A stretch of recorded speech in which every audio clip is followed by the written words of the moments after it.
Oke, kembali lagi di channel ini. Kita coba untuk lanjutkan lagi materi kita tentang React. So, hari ini kita akan mempelajari soal React Hooks yang lebih fokus kepada life cycle management.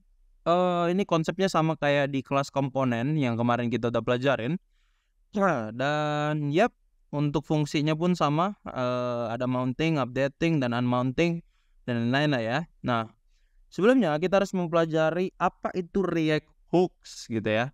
Nah, React Hooks itu diperkenalkan di versi 16.8 untuk memberi pengembangan cara mengelola state dan lifecycle pada functional components tanpa memerlukan kelas komponen.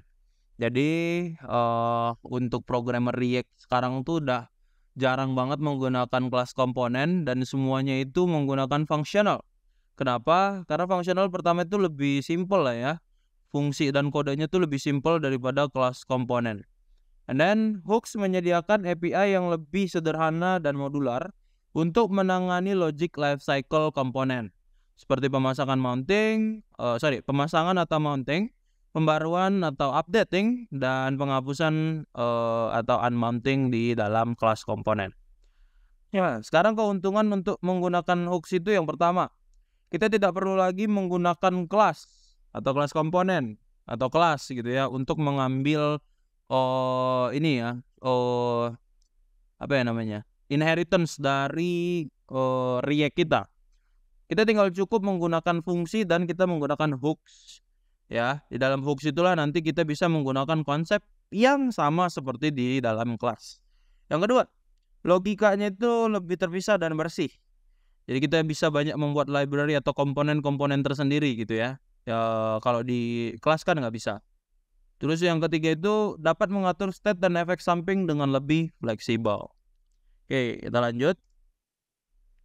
Di sini kita akan coba fokus kepada use effect, di mana ini adalah satu dari antara banyaknya hooks yang ada di dalam React. Salah satunya juga kemarin kita udah mempelajari soal use state. Jadi ini yang kedua yang kita pelajarin tentang hooks ya, bagian dari hooks, sorry. Nah, use effect itu digunakan untuk mengelola side effect atau ya efek ini ya, iya efek samping lah ya. Jadi sama kayak yang ada di kelas komponen ya, life cycle method. Use effect adalah hook yang mengelola efek samping seperti pemanggilan API, manipulasi dokumen objek model, dan timers. Hook ini menggantikan lifecycle method seperti komponen did mount, komponen did update, dan komponen will unmount. Itu yang ada di dalam kelas komponen ya. Jadi ya kalau di sini kita di functional komponen kita menggunakan use effect satu aja. Kalau di kelas komponen itu banyak gitu ya. Ada minimal 3 untuk lifecycle methodnya. Itu ya yang did mount, did update, sama will unmount. Nah, ini salah satu contoh penggunaan use effect di mana nanti ada efek code-nya and then return-nya ini difungsikan untuk melakukan clean up code yang bersifat opsional, dan juga ada yang namanya dependencies array. Fungsinya adalah sebagai ini ya, settingan untuk pemanggilan use effect kita. Nah, ini ada beberapa fase yang perlu kita pahami. Yang pertama itu fase komponen did mount. Itu dipanggil ketika komponen pertama kali di-render. Jadi pertama kali kita mengakses website React kita. Yang kedua itu fase komponen did update. Ini dipanggil ketika komponen kita diperbarui gitu ya. Yang terakhir itu ada komponen will unmount. Ya, ini ketika membersihkan efek samping komponen gitu ya. Membersihkan efek samping ketika komponen itu dihapus. Jadi komponennya dihapus maka akan muncul yang namanya unmount gitu ya. Terus ini contoh kode use effect yang simple. Jadi kita menggunakan keyword use effect ya, yang ini, and then kita menggunakan fungsi callback untuk memanggil kode efek samping kita di dalam fungsi callback. Terus di dalam return itu digunakan ketika kita melakukan penghapusan ke komponennya gitu ya. Nah, itu akan menjalankan clean up. Nah, ini bersifat opsional. Terus ada yang namanya array dependencies. Nah, di dalam array dependencies ini juga opsional. Setel boleh kita pakai atau kita jalanin terus itu nggak ada masalah, gitu ya. Cuman kalau bisa jangan dibiarin tanpa menggunakan array dependencies karena ini bisa jadi ini ya, menjalankan infinity loop. Jadi kalau misalnya kita menaruh dependencies kosong, itu artinya kan menjalankan satu kali. Kita coba pelajari lagi di next slide ya. Ini ada konsep sintaks yang ada di dalam use effect. Jadi yang pertama ada yang namanya callback function atau fungsi untuk memanggil efek samping kita. Jadi fungsi yang kita berikan kepada use effect adalah tempat di mana efek samping yang akan dijalankan. Fungsi ini dipanggil setelah komponen di-render kalau kita menggunakan dependencies kosong gitu ya. Terus ada return function. Nah, ini digunakan untuk pembersihan atau clean up yang sifatnya itu opsional. Use effect dapat mengembalikan fungsi clean up yang akan dipanggil sebelum efek selanjutnya dieksekusi atau sebelum komponen dihapus dari DOM. Ini berguna untuk membersihkan event listeners, timers, dan atau permintaan data yang mungkin berjalannya tuh lama. Terus yang terakhir ada yang namanya dependencies array atau daftar dependencies. Ini pun sifatnya opsional untuk yang dependensiesnya ya. Cuma kalau array-nya itu wajib. Array ini memungkinkan kita untuk mengontrol kapan efek samping dijalankan. Efek hanya akan dieksekusi ulang jika salah satu nilai di dalam array berubah. Nah, ini salah satu kondisinya ya. Yang kedua, jika array kosong, maka efek hanya akan dijalankan sekali, yaitu setelah komponen pertama kali dirender. Mirip dengan komponen did mount. Terus yang terakhir itu jika array tidak disertakan atau tidak diikutsertakan, efek akan dijalankan setiap kali komponen di render ulang atau setiap update. Jadi ini akan juga dapat menimbulkan yang namanya infinity loop. Cuman nggak semua use effect tanpa array dependencies itu akan infinity loop ya. Jadi ada beberapa kondisi aja yang bikin dia tuh bisa di dalam infinity loop. Ini adalah implementasi use effect. Yang pertama itu tanpa menggunakan clean up. Jadi ini efek sederhana aja untuk memanggil komponen di render atau diperbarui di dalam use effect. Nah, ini keywordnya tetap harus menggunakan use effect. Terus kita panggil fungsi callback-nya. Di dalam callback kita konsol aja gitu ya. Yang kedua, ini yang menggunakan dependencies. Jadi efek yang hanya bergantung pada variabel tertentu. Jadi variabel count di sini ya contohnya. Ketika variabel count tidak berubah, maka tidak akan ada yang berubah. Tapi ini akan tetap dijalankan satu kali setelah dirender pertama kali ya. Jadi console.log nilai count adalah count, ini akan dijalankan pertama kali setelah dirender pada saat kita mengakses website atau juga project kita. Nah, efeknya hanya akan dijalankan jika count berubah. Itu kalau misalnya kita melakukan perubahan di dalam variabel count ya. Nanti kita coba cek.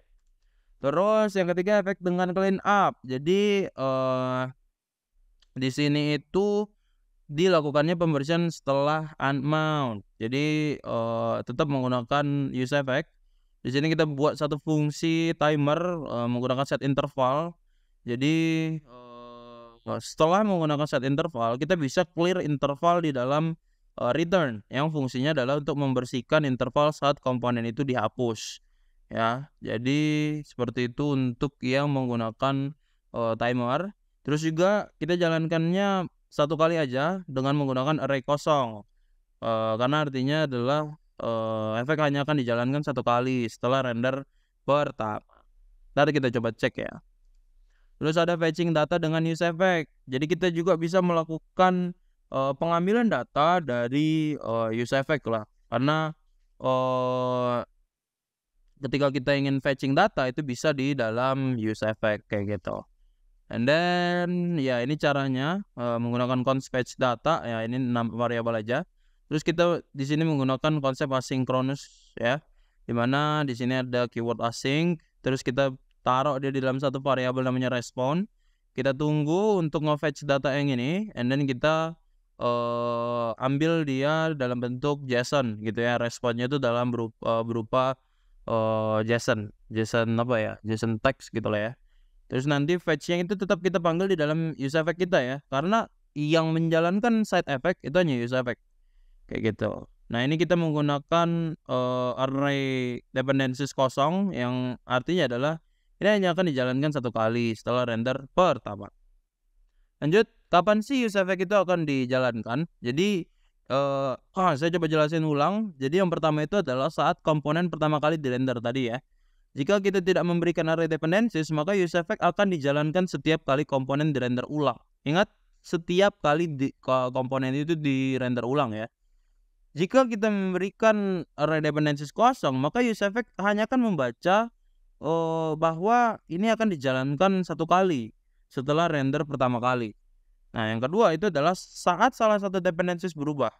Jika kita memberikan dependencies, misalnya count gitu ya, efek akan dijalankan kembali setiap kali count itu berubah. Nah, yang terakhir itu ada yang namanya clean up sebelum unmount atau sebelum efek dieksekusi ulang. Jika use effect mengembalikan fungsi clean up, fungsi tersebut akan dijalankan sebelum komponen dihapus dari DOM atau sebelum efek baru dijalankan.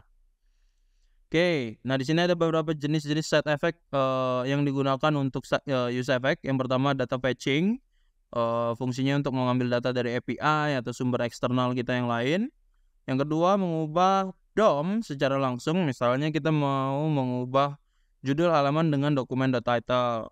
Terus yang ketiga mengatur atau membersihkan event listeners, contohnya itu keyboard atau klik gitu ya, on click, on klik, double klik kayak gitu-gitulah ya, yang untuk event listeners. Terus yang keempat itu mengatur timer atau interval. Jadi misalnya kita menggunakan set timeout atau set interval untuk mengupdate state setelah interval waktu tertentu. Dan yang terakhir itu adalah efek dengan interaksi API browser. Jadi misalnya kita ingin langsung mengakses ke window atau navigator. Oke, itu ya untuk teorinya dan itu pembahasan kita. Kita coba sekarang untuk melakukan praktek, di mana di sini saya akan coba untuk membuat sebuah komponen namanya lifecycle.jsx. Itu ada di folder components dan lifecycle, and then kita panggil di dalam app.js kita seperti ini. Jadi kita import dulu lifecycle from /component/lifecycle/lifecycle. Ini tergantung dari direktori yang kalian buat ya. Kalau misalnya kalian menggunakannya yang lain, direktorinya ya panggil sesuai dengan direktori masing-masing. Dan di sini saya buat nama komponennya adalah lifecycle, dan di sini pun harusnya kita menggunakan lifecycle ya. So kita import dulu kayak gini. Ini bebas, ini konsepnya bebas. Oke, kita panggil dulu react-nya, and then kita buat satu variable lifecycle, fungsi arrow untuk memanggil kita di sini berarti return tag kosong kayak gini. Terus kita coba export default ya. Default lifecycle. Fungsinya adalah kita untuk melakukan exporting ya, supaya kita bisa melakukan importing di dalam sini. Jadi ketika saya jalankan dia akan menuju ke sini. Nah, di sini saya coba buat H1 untuk menandai bahwa ini adalah lifecycle method, komponen. Kayak gitu. Nah, di dalam lifecycle komponen ini nanti kita buat itu ya, use effect kita. Tapi kita start dulu supaya kita bisa lihat hasilnya seperti apa. Oke, ini tungguin aja. Nanti dia akan ngejalanin local server dan ngebuka browser kita secara otomatis. Nah, ini berarti kita udah memanggil lifecycle components kita. Nah, untuk yang hello world-nya nih, kalau kalian ikutin dari awal ya dihapus dulu aja komponen mainnya. Oke. Ini udah. Habis itu klik kanan di browser kalian. Mungkin kalau yang MacBook harus disetting dulu ya, kalau menggunakan Safari. Cuman kalau masih menggunakan Chrome ya tinggal klik kanan inspect lah. Habis itu dibuka di konsol seperti ini. Nah, ini masih belum terjadi apa-apa karena kita belum memberikan efek samping ke codingan kita. Cara memberikan efek sampingnya adalah kita harus import dulu library-nya dari React. Jadi namanya itu adalah useEffect kayak gini. Habis itu kita coba untuk bikin satu fungsi useEffect kayak gini. Habis itu kita coba panggil console.log ini di render pertama kali dan akan selalu di render selama komponen berubah kayak gitu. Jadi ini akan tetap di render pertama kali atau akan selalu di render ketika berubah gitu ya, komponennya ada perubahan. Cuman kan ini dia tidak akan mengalami perubahan ya, dia hanya akan dipanggil satu kali. Saya coba refresh. Nah, ini akan menjalankan 2 kayak gini. Kenapa ini dijalanin 2? Kenapa bukan 1? Itu karena kita menggunakan strict mode di dalam React gitu ya. Ntar dulu, kita coba cek di dalam codingan saya. Di sini itu ada yang namanya strict mode di dalam index.js kita. React strict mode, and then dia akan menjalankan menjalankan komponen itu 2 kali gitu. Jadi ibaratnya itu dia startnya itu kayak konsep while ya. Sorry, do while ya. Do while atau while yang ngejalanin kalau misalnya dia true atau false. Harusnya sih do while ya. Jadi dia akan jalanin satu kali even dia tidak true gitu lah ya. Iya, berarti harusnya do while. Nah, itu di React juga kayak gitu. Konsepnya mirip-mirip lah ya. Terus setelah itu saya coba untuk menambahkan satu buah fungsi gitu ya di dalam lifecycle kita. Di sini itu yang tadi ya menggunakan ini tanpa menggunakan array dependencies. Nah, sekarang saya coba untuk menggunakan array dependencies, tapi sebelum itu kita harus buat dulu satu buah state atau use state gitu ya. Di sini saya buat count dan set count aja. Nah, di sini saya panggil use state kayak gini.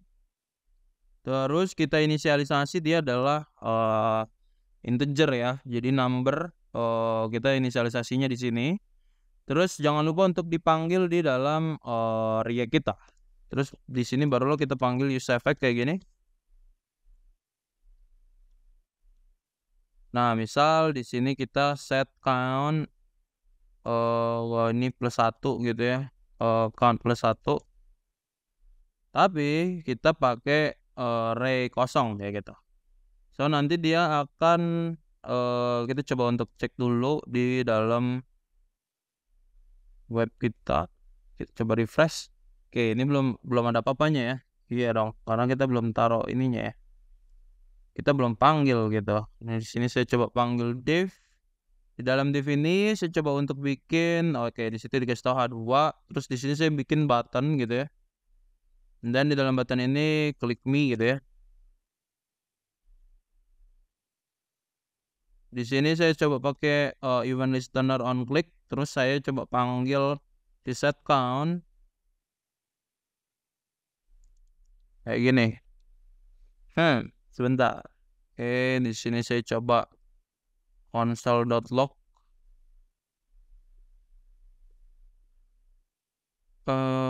count kayak gini. Nah, di sini count ya, atau satu kali deh. Nah, ini dia langsung 7 tadi gara-gara kenapa tuh? Error. Blah blah to be function instead to got a value string type. Bentar. Apa yang salah nih? Oke, jadi kita harus panggil callback juga ya di sini ya. Fungsi callback kayak gitu. Oke. Bentar, ini kayaknya salah di sini juga nih. Count +1. Kayak gini ya. Jadi kita panggil fungsi callback and then kita panggil si set count-nya. Baru kita ubah gitu ya. Count-nya jadi count +1. Ini kita buka, kita refresh. Sekarang udah bisa. Akhirnya kita akan menemukan si ini ya. Count kita. Cuman dia hanya akan dijalankan satu kali nih. Jadi, mau ada perubahan di dalam state kita, dia tidak akan berjalan karena kita apa ya, ibaratnya kita memberikan array dependensi kosong gitu ya. Jadi dia tidak akan ngikut gitu, dia hanya akan di-render satu kali, kayak yang tadi ya penjelasan soal, use effect. Nah, kalau misalnya di sini kita berikan dependencies count gitu ya, maka ketika kita klik, ya di situ dia akan terus ngikut gitu ya, sebanyak berapa kali kita mengubah atau menambahkan si count gitu. Di sini 13, 14 ya dia akan ya sama gitu ya, jalannya akan sama karena ya kita berikan dependencies, count di sini di dalam array dependencies-nya. Jadi dia akan selalu berubah selama ada perubahan di dalam state kita atau props kita. Jadi tergantung lah ya, itu semua based on, props dan state yang ada di dalam komponen yang kita buat. Itu untuk penggunaan, useState tadi ya yang tidak menggunakan apa namanya, dependencies dan juga menggunakan dependencies kosong atau dependencies array kosong. Terus di dalam dependencies-nya ada, parameter kayak gini. Itu, banyak banget perbedaannya. Nah, terus sekarang kita coba untuk melakukan fetching data ya. Tadi kan dikasih tahu bahwa kita bisa melakukan fetching data, di mana di sini saya coba untuk menggunakan Axios dalam penggunaan fetch data saya. Saya npm install dulu Axios kayak gini. Nanti saya ambil datanya tuh by Axios. Oke, ini saya kasih contoh.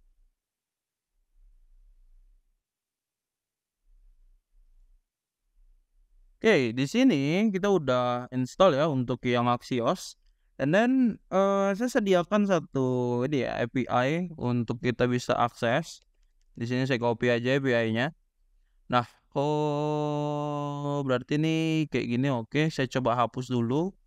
Karena kita tidak menggunakan itu semua. Saya bikin dari ulang aja. Di sini juga sama, saya bikin dari ulang. Nah, yang pertama itu saya coba bikin state-nya dulu untuk mengambil user data gitu ya. Jadi saya bikin const kayak gini, user, and then saya set user, and then saya pakai useState udah pasti. Saya inisialisasi dia menjadi sebuah array karena nanti datanya itu ada banyak gitu ya. Terus di sini saya buat use effect yang nantinya akan menjalankan callback untuk memanggil fungsi yang saya buat. Dan itu hanya harus dipanggil satu kali saja. And then di sini saya coba untuk buat satu handle API. Jadi satu fungsi untuk handling API saya. Dimana di sini itu saya menggunakan Axios. Jadi saya coba buat di dalam respon. Nah, di sini saya coba await. Jadi saya menggunakan konsep asynchronous sudah pasti. Dan di sini tidak menggunakan Axios. Jangan lupa untuk import Axios dulu. Sorry, saya lupa mengimport tadi ya. Jadi import Axios kayak gini. And then dia dari Axios. Nah, kita wait axios.get. Ini metodenya untuk mengambil data. Habis itu kita taruh di dalam string kayak gini. And then kita coba untuk console.log response.data. Kita coba cek di dalam ini kita. Di sini kita perlu panggil. Oke, di sini saya coba untuk langsung aja taruh juga di dalam set user saya. Panggil response.data. And then saya coba untuk console.log user. Kayak gini. Jadi kita tidak perlu console log di dalam ya. Handle API kita. Di sini saya panggil di use effect. And then kita coba kayak gini. Nah, itu ya. Saya coba refresh. Sekarang seperti apa jadinya? Nah, error karena kita belum jalanin. npm start ya.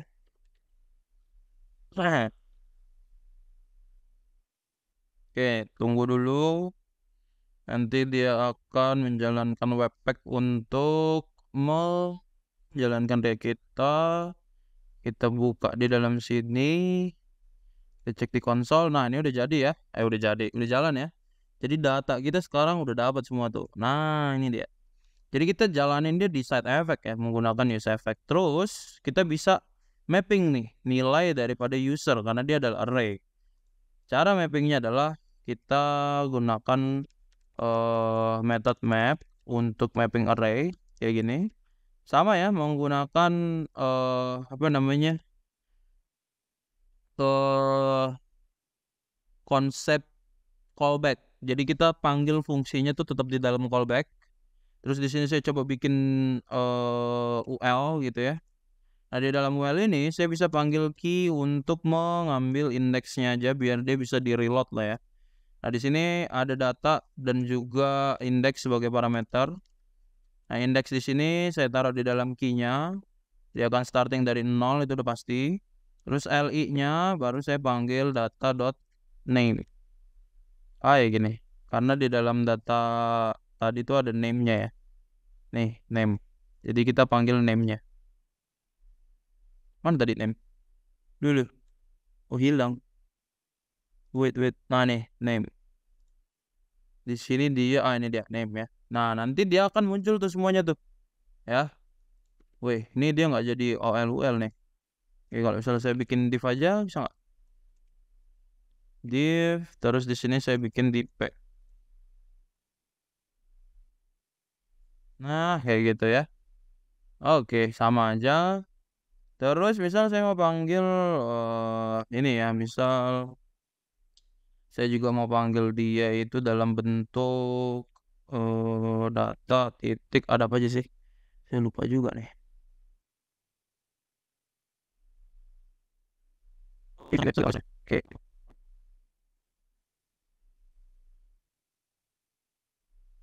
Oke, di sini saya panggil username gitu ya. Nah, ini tinggal dikurung kurawalin lagi, terus kita cek di sini. Nah, ini udah muncul username-nya. Terus bisa kita berikan juga, let's say di sini saya kasih style gitu ya. Untuk memberikan background color. Misal di sini tuh saya pakai ininya itu adalah background color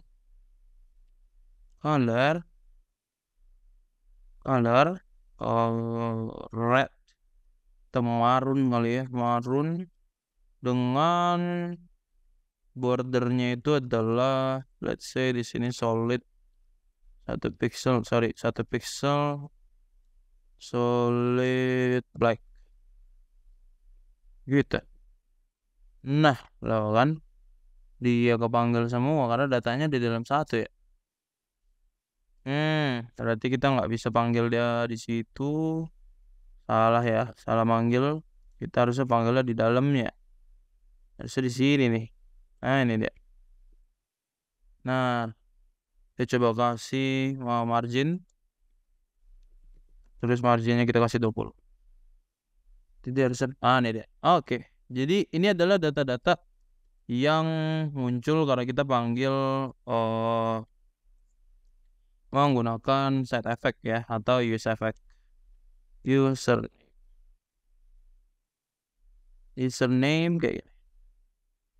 Nah, itu dia ya. Sekarang kita sudah bisa melakukan pemanggilan seperti itu. Saya ganti misal jadi color white.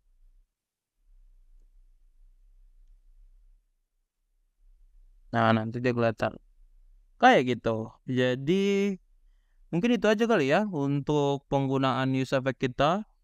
Dan sebetulnya ada banyak sekali ya contoh menggunakan use effect. Ini cuma salah satunya yang paling gampang kita lakukan. Next time kita coba untuk menggunakan use effect yang lain dan juga kita akan belajar bagaimana cara menggunakan conditional rendering dan lain sebagainya lah ya. Ini salah satu contoh sederhana untuk menggunakan use effect. Mungkin itu aja untuk video kali ini. Terima kasih dan jangan lupa untuk terus belajar.